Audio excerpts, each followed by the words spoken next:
Hello guys, good morning. Kamusta kayo? Guys, tikman natin yung prutas ng Mindanao, yung tinatawag nilang mangustin. Tingnan natin guys. Ito. Hindi ko pa natikman to eh. Yung prutas na to. Ito oh guys oh.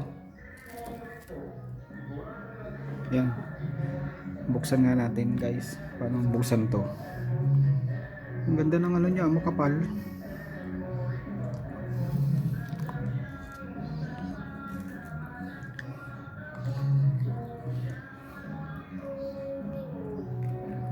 Yun, maputi yung loob niya guys oh.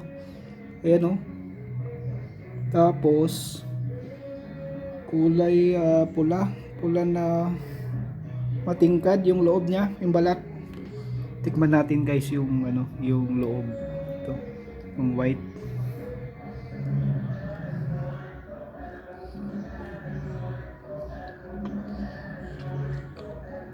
Mm.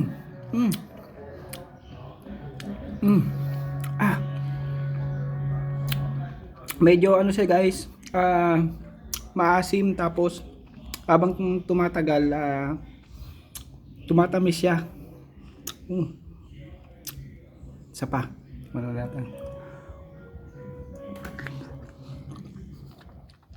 Mm. Mm. Mm.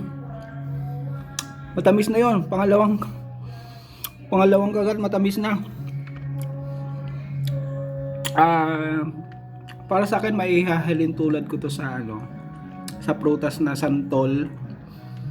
Tapos itong mangustin parang ano siya guys, mix siya nung guyabano na may santol. Yon. Bye guys. Mm.